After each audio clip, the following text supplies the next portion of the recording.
Hello and welcome to Rise and Reflect with Smita. एक popular सी saying है, one who owns a home owns peace of mind. हमारा अपना एक छोटा सा घर हो, ये सपना हम सब ने कभी ना कभी अपनी जिंदगी में देखा है.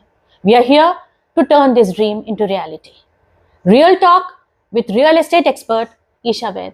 हाय Isha. Hi Smita, thank you. Thanks for inviting me on your show. And I'm very happy to share my experience and insight with you on your show. It's a complete pleasure. Isha is a property advisory working for more than 20 years or so, and she runs a company Homes. तो ईशा के experiences से अगर हम कुछ थोड़ा भी अपने लिए benefit हो सके, तो I think nothing better than that, right Isha? Okay, so grounds up. सबसे पहले you hold a degree in marketing, right? Yes. तो अराउंड 20 years ago जब डिग्री आपके पास आई थी, you must have had hundreds of other options. Why real estate?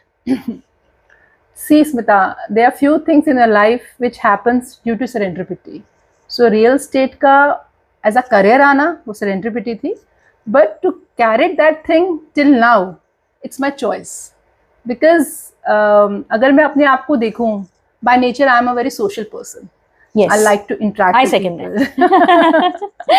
मुझे मिलना अच्छा लगता है, बात करना अच्छा लगता है, और शुरू से डिजायर थी कि कुछ ऐसा करूं जहां मैं डायरेक्ट कनेक्ट कर सकूं. So in my company I was taking care of the financial services. तो जब रियल एस्टेट का ऑप्शन आया तब शुरू किया, लेकिन धीरे धीरे मजा आने लगा और वो अभी तक आ रहा है. So you're happy, completely satisfied with the profession you chose 20 years ago? 100%. Great, बहुत अच्छी बात है. अच्छा, एक बात बताइए ईशा, आपने इतने सालों में बहुत बहुत अलग अलग क्लाइंट्स कस्टमर्स के साथ डील किया, सक्सेसफुली उनके साथ डील किए हैं. कुछ सेलिब्रिटीज रहे हैं, जितना मुझे आपसे पता चला, कुछ एनआरआईज थे and many other high and people. But बहुत ऑनेस्टली ये बताइए कि कौन से टाइप के, किस तरह के क्लाइंट्स थे जो आपको सबसे थे, क्यों आज है भी, जो आपको सबसे ज्यादा सेटिस्फाई करते हैं? By the grace of God, I have dealt with many celebrities, HNIs, NRIs, like big shots. हर किसी के साथ ना एक अलग आपका वाइब्स मैच करता है. बिल्कुल बिल्कुल. अगर आप सेलिब्रिटीज की बात करो तो it gives you different kind of feel कि आप एक सेलिब्रिटी से मिल रहे हो. एक अलग फील आती है. वो कैसे आपको डील करते हैं, आपको कैसे अटेंड करते हैं. When you go to HNIs, they are already very much aware of. तो उधर एक डिफरेंट सिनेरियो होता है. वहाँ पे होता है कि you have to sell your product to that customer. Exactly. तो मतलब अकॉर्डिंग टू कस्टमर्स आपको भी अपना तरीका भी तो चेंज करते होंगे ना, आप किस तरह से देखो आप डील करते हो, फील कैसे करते हैं. तो मैं वो फीलिंग शेयर कर रही हूँ. तो सेलिब्रिटीज के साथ अलग फीलिंग होती है, HNIs के साथ एक अलग कॉन्फिडेंस आता है, NRIs के साथ अलग होता है. लेकिन जो सबसे ज्यादा मुझे मजा आया, या सबसे ज्यादा जो फील ऑफ सेटिस्फेक्शन मुझे मिला, एक बायर जो बहुत टाइम से एक ड्रीम कर रहा था कि मुझे एक अपना घर चाहिए, and user which you can say in a simple language. जब आप उसको एक सही प्रोडक्ट देते हो, एक सही चीज उसको दे देते हो जिसकी उसको डिजायर हो, और जब उसको वो मिलता है, जो खुशी आप महसूस करते हो ना, उससे ज्यादा सेटिस्फेक्शन, खुशी, हैप्पीनेस मुझे कभी नहीं मिली. और ऐसा बहुत बार लाइफ में हुआ है, और वो रिलेशंस आज तक मेंटेन है. सबसे ज्यादा मजा मुझे उसमें आता है. मतलब कस्टमर जब सेटिस्फाई होता है तो उसको देखकर आपका सेटिस्फेक्शन सबसे ज्यादा है. Of course, right, of course. मतलब एक एंड जैसा मेरे आपने शुरू में कहा, अपना घर होना, तो वो अपना घर देने वाली फीलिंग और एक अच्छी चीज देने वाली फीलिंग, राइट, उससे ज्यादा सेटिस्फाइड कुछ नहीं. I can understand. Correct correct correct. अच्छा ईशा, एक बात बताइए, अब अलग अलग तरह के बायर्स आपके पास आते हैं, आपके साथ डील करते हैं. आपने अपनी ऑब्जर्वेशन से कुछ मार्क किया होगा ना कि in general, specially first time buyers या न्यू बायर्स जो आते हैं, कोई एक कॉमन मिस्टेक जो ये सब कमिट करते हैं? देखो इन इंडिया ना, एग्जैक्टली इंडिया क्या, बल्कि दिल्ली NCR या नॉर्थ इंडिया का मेनली मैं आपसे पूछ रही हूँ. इमोशंस में बहुत काम होता है. अच्छा, नॉर्थ इंडिया स्पेशली. हाँ. और गलतियां कहीं ना कहीं हो जाती है. लेकिन जो मुझे लगता है, अगर कोई एक क्लाइंट सिर्फ प्राइस स्पेसिफिक होकर एक प्रॉपर्टी को फाइनल करता है कि ये सस्ती मिल रही है, तो मुझे ले लेनी चाहिए, या ये बहुत महंगी है तो अच्छी होगी। सिर्फ प्राइस को लेकर अगर हम डिसीजन लेते हैं तो कहीं ना कहीं वो एक राइट चॉइस नहीं होती। ओके। आपको बिल्डर की क्रेडिबिलिटी, थोड़ा उसका R&D करके, लोकेशन, हाँ, द नंबर ऑफ थिंग्स जो हमें कंसिडर करनी चाहिए। बाकी एमिनिटीज एंड एवरीथिंग। एब्सोल्युटली। सिर्फ प्राइस स्पेसिफिक होके सस्ता है या महंगा अगर आप डिसीजन लेते हो तो वो कहीं ना कहीं एक गलती रहती है मेरे हिसाब से। मतलब इनएक्सपीरियंस्ड बायर्स के लिए ये एडवाइस आई थिंक बहुत ज्यादा जरूरी है। देखिए, जब वो कोई शुरुआत चीज कहीं पे 10,000 रुपए स्क्वायर फीट है और आपको लगता है वो उससे हाफ प्राइस पे मिल रहा है, तो कुछ there is some reason behind it. Definitely. So I agree. सिर्फ प्राइस स्पेसिफिक नहीं होना चाहिए, इट्स माय ओपिनियन। बिल्कुल। अच्छा, एक बात बताइए, सपोज मैं एक इन्वेस्टमेंट करना चाहती हूँ, suppose I have around 10 crores with me right now, तो I am sure you have. Thank you so much. तो एज एन एडवाइजर आप मुझे एक बात बताइए कि व्हाट वुड यू एडवाइस, मुझे सारा का सारा रियल एस्टेट में इन्वेस्ट करना चाहिए या नहीं? एक आजकल एक ट्रेंड भी हो गया है that people they have many other options कि मुझे यहाँ इन्वेस्ट करो तो यहाँ के रिटर्न्स अच्छे हैं, ये है वो है। आप क्या सजेस्ट करते हो? मतलब रियल एस्टेट में पूरा का पूरा करना सेफ रहेगा या नहीं करना चाहिए या करना चाहिए? क्या लगता है आपको? देखिए, रियल एस्टेट के अलावा I have been working with financial sectors as well. Oh great, अच्छा। So I always advise all my customers, as you say that you want to invest 10 CR, never put all your eggs in one basket. I am from real estate. Okay. Of course, I'll suggest you invest at least or more than 50% to the real estate. That is the safest investment according to me. Okay. But अगर आप scenario देखते हो, आपके पास 10 CR है, बीच में आपको 2 CR की जरूरत पड़ती है, तो आप उसको लिक्विडेट कर सकते हो कि नहीं कर सकते। Right. अगर आपने 10 CR, मैं आपको बोलती हूँ आप पूरा इसमें डाल दो और उस समय मार्केट इतना फेवरेबल नहीं है कि आप उसको निकाल सको, तो I suggest you put your 5 or 6 CR in the real estate and I'll suggest you some category. Put some amount in gold, then stocks, mutual funds, SIP. There are many other options. Ratio आपको एक portfolio पे आपको काम करना चाहिए। Right But right. always invest in real estate. That is the safest. Thank you Isha. I think बहुत लोगों को इस चीज का हमेशा रहा होगा, बिकॉज इन्वेस्टमेंट के लिए जब हाथ में होता है ना किसी के, तो एक डर होता है कि मुझे कहाँ करना चाहिए कि वो सेफेस्ट बेट रहे। So, अच्छा, एक बात बताइए, अभी करंट एटलीस्ट यहाँ नॉर्थ में, दिल्ली, NCR, यहाँ पर रियल एस्टेट का एग्जैक्ट इस टाइम करंट स्टेटस क्या है? देखिए, मार्केट अच्छी है। ओके, मार्केट अच्छी है, ये बायर फ्रेंडली मार्केट है।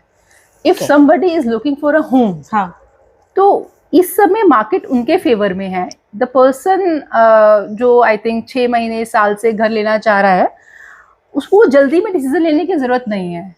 वो जाएगा, फॉर एग्जाम्पल उसको गुड़गांव में घर लेना है या द्वारका एक्सप्रेसवे पे घर लेना है, he has number of good options of builders, he has choices of the apartments. Okay. और सबसे बड़ी बात है, इस समय स्कीम्स अच्छी हैं and prices are on a correction mode, like बहुत हाइक नहीं है कि आपने आज नहीं लिया तो कल आपका 500 रुपया स्क्वायर फीट बढ़ जाएगा। बिल्कुल, वो वाला सिनेरियो नहीं है। तो ये बायर फ्रेंडली मार्केट है। ओके। आपको घर लेना है तो बहुत अच्छा समय है, आप प्लान कीजिए, साइट विजिट कीजिए, 3-4 अच्छे ऑप्शंस देखिए, थोड़ी R&D कीजिए and it's a very very right market. So could be is the right time now. Absolutely. Thank you so much. I think ये बहुत जरूरी था आपसे जानना। अच्छा, ईशा, इतने साल हो गए, 20 सालों में आपको एक रियल एस्टेट इंडस्ट्री में क्या चेंजेस नजर आए? पॉजिटिव चेंजेस, नेगेटिव चेंजेस, क्या लगता है? देखो, 2002 आई थिंक से रियल एस्टेट इंडिया में शुरू हुआ, जिसको हम बोलते हैं। उससे पहले रियल एस्टेट की एक अलग स्टोरी थी। मतलब 2002, मतलब मेनली रिकग्निशन जो मिली वो 2002-2003 से स्टार्ट हुआ होगा। 2004 से तो हमने ही स्टार्ट कर दिया था। अच्छा। That this service came into our portfolio of our company. Okay.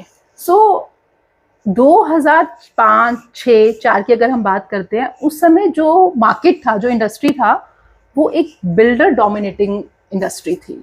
Right. Okay. आप देखो, कोई भी इंडस्ट्री जो होती है वो सप्लाई एंड डिमांड के रेशियो पे काम करती है। बिल्कुल। एंड सेम फंडा applies in the real estate. उस समय बिल्डर्स कम थे और डिमांड ज्यादा थी। I share with you many stories में था कि लोग फोन करते थे, मतलब हमारे पास इतने चेक्स पड़े होते थे कि मैम इस प्रोजेक्ट में लगाना है, यहाँ लगाना है, and we were fighting sometimes. तो हम लोग रिक्वेस्ट करते थे कि नहीं हमारे ये चेक्स लगवा दो, मतलब वो सिनेरियो हमने देखा है। अच्छा। तो और आज का मार्केट उससे आज बायर फ्रेंडली मार्केट है। आज सप्लाई ज्यादा है, डिमांड की रेशो उसके हिसाब से थोड़ी कम है। ओके। सेकेंड सिनेरियो जो मैंने देखा है इतने साल में कि इंडस्ट्री में उस टाइम पे इतना ज़्यादा जो लोग होते थे, या मतलब we are from the financial background, so we are educated people, but उस समय इतने ज़्यादा एजुकेशन क्लास फीमेल्स, मैं I was actually going to come ask you the same thing, इतना ज्यादा नहीं था। मतलब कुछ लोग प्रॉपर्टी के बैकग्राउंड से हैं या कुछ बैंकिंग के बैकग्राउंड से हैं, तो वो लोग एज अ प्रोफेशन इसको लेते थे। But now if you see in 2026 the person from then MBA from London, IIM, and many big houses, they have turned their business into real estate, and that is their major work. Okay. So that is the another change which I have seen nowadays. Okay. और एक चीज मैं और देखती हूँ, 2005-6 में अगर मैं जाकर देखूं, जो फीमेल्स थी, देखो आपके ऑफिस में there is always a female staff in operation, definitely, but as a entrepreneur they वो वेरी लेस। अगर आप उस टाइम के किसी मतलब जो भी बिल्डर्स उस समय एग्जिस्ट करते थे और अगर आज भी हैं या जो चैनल पार्टनर्स से आप उनसे अगर पूछेंगे मेरे बारे में, they will definitely recognise it, because on entrepreneurship types people were very less at that time. But nowadays there are an number of people and females as well. And they are very proudly chose this as their career. अच्छा, सो ये एक major change है, major progress कह सकते हैं, progress है।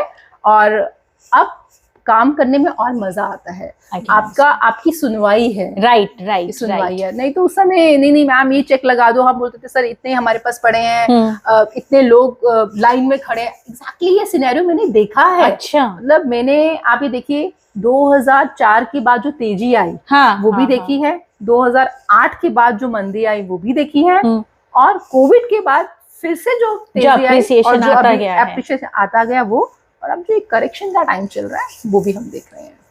Right, मतलब आपने सारे ups and downs maximum minimum सारे देख लिए।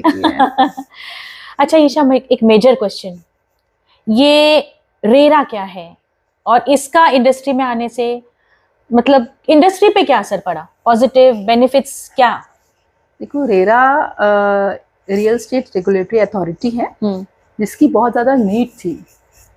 अच्छा, नीड थी इंडस्ट्री को, एब्सोल्युटली नीड थी। हो क्या रहा था, 2005-6 में जो प्रोजेक्ट्स लॉन्च हुए, उसके बाद जब थोड़ा डाउनफॉल आया, back to back false promises हो रहे थे, फ्रॉड्स हो रहे थे, और कंज्यूमर बहुत परेशान था। तो that was a need of Indian real estate, जिसके लिए एक रेगुलेटरी अथॉरिटी बनाई गई, ताकि थोड़ा बायर फ्रेंडली चीजें हों। The purpose was like to made it कि आपके फ्रॉड कम हो और ट्रांसपेरेंसी रहे और इंडस्ट्री एक अच्छे तरीके से चले। और इट वाज लॉन्च इन 2016, ये जो हमारा एक्ट लॉन्च हुआ था, and implemented in 2017 I suppose. अच्छा, और उसके बाद अगर आप देखो, आप अगर इसको देखो डाटा को उठा के, तो उसके बाद से आपको रेशो कम नजर आती होगी कि बिल्डर्स ने फ्रॉड किया, अगर आप कंपैरिजन करते हैं, क्योंकि now there is a proper process. If a builder wants to launch a project, he is supposed to submit certain documents, their plans, the costing. So basically again it comes down to transparency. उसको एक process से होकर गुजरना पड़ता है, और जब तक रेरा उसको ओके नहीं करता, he cannot even give the advertisement in the paper. Okay, हाँ, अच्छा, ये है। पर कंप्लीट चेक, कंप्लीट अकाउंटेबिलिटी आ गई है, मतलब देखो कंप्लीट नहीं बोल सकते। अच्छा, बट ऑफ कोर्स चेंजेस आए हैं, but at the same time there are some gap which needs to be addressed. अच्छा, यस, ओके। तो अभी तक वो कवर करना है, मतलब अभी करना, अभी बेटर हुआ है, लेकिन अभी काफी चीजें हैं जिस पे काम करने की जरूरत। बट इन प्रोग्रेस तो है, इन प्रोग्रेस है। Even for the channel partners, like अगर मैं दिल्ली में काम कर रही हूँ, I have to take the RERA license. अच्छा, इफ समझ गई। इन एवरी सिटी, मतलब अगर मैं गुड़गांव में काम कर रही हूँ, मुझे गुड़गांव के लिए रेरा लेना होगा, RERA certified. So whichever reason you are working in, वहां का तुम्हें रेरा लेना पड़ता है। एब्सोल्युटली हर सिटी हर सिटी के लिए आपको लेना है। और उससे देखिए अच्छा है। हाँ। अच्छा इसलिए है कि अब जब इतने चेंजेस आए हैं और जब एक उस लेवल का क्लाइंट आपको डील करता है, आजकल एक जनरल क्वेश्चन पहले नरेटको के लिए पूछा जाता था, आजकल are you RERA certified, so हमें अच्छा लगता है, yes we are RERA certified, not XYZ, you know, anybody, so it's good in few sense, okay, but there is something which needs to be improved. Isha, rapid fire करें, start. First question, obvious question है, what is better, flat और plot? Plot. Always? Always. Okay. Second question, which city or which place right now currently has a better infrastructure? Noida, Greater Noida, Delhi और Gurgaon? Noida and Greater Noida. Always? Always. Lock कर दे? बिल्कुल. Okay. Next question, ये भी बहुत obvious है and अभी इस time ये बहुत ट्रेंड में है question, people they prefer to go for rent, वो कहते हैं इतना इन्वेस्ट करके बाय क्यों करें? What do you say? In my opinion, always buy. If you can afford, definitely buy. Okay, इसको भी लॉक कर देते हैं। नेक्स्ट क्वेश्चन, आपको क्या लगता है आने वाले कमिंग डेकेड में which city or which place is going to develop the most? Noida, Delhi, Gurgaon? Respectively, Noida and Gurgaon both. Both. Because But Gurgaon में है इतना अभी वो है आगे न्यू गुड़गांव है, आगे उसी बेल्ट पे आगे बहुत फ्यूचर अच्छा है, जहां पर इंफ्रास्ट्रक्चर डेवलप हो रहा है, जहां पे आपके वर्किंग ऑप्शंस हैं, वहां पे पॉजिटिव ही पॉजिटिव है। थोड़ा आगे जाते रहेंगे, सुना है थोड़ा सा उससे और आगे है, बट गुड़गांव और Noida going further will still have absolutely Gurgaon और नोएडा बोथ। ओके, अच्छा ईशा, यहाँ दिल्ली NCR में कहीं भी, मतलब your most preferred any 4 or 5 builders? Start करें। DLF, Godrej, M3M, signature global. Okay, चलो अच्छा, last but not the least, one piece of advice for all the viewers. Okay, when buying a home, you should prioritize the location, builder credibility, of course your budget, and because right choice shapes your future and happiness too. Isha, that was a great piece of advice, my dear. और I am sure कि इतना कुछ होने के बाद भी you will still be wanting many more answers. बहुत सारे और भी queries होंगे. We will have many more sessions, Isha. Definitely will. हाँ? Definitely. अब बताओ नेक्स्ट सेशन में क्या करना है हमने? ये आप और आपके व्यूअर्स दोनों डिसाइड करेंगे कि नेक्स्ट हमारा रियल एस्टेट से रिलेटेड कौन सा टॉपिक है जो हम कवर करें। आप बताएंगे, हम जरूर आ जाएंगे। Okay, so we will be wanting more and more inputs from your side viewers. आपको नेक्स्ट सेशन में और डीपली किस सब्जेक्ट पे ड्वेल करना है, please let us know. Thank you so much, signing off. Thank you so much Isha. Thank you, bye dear.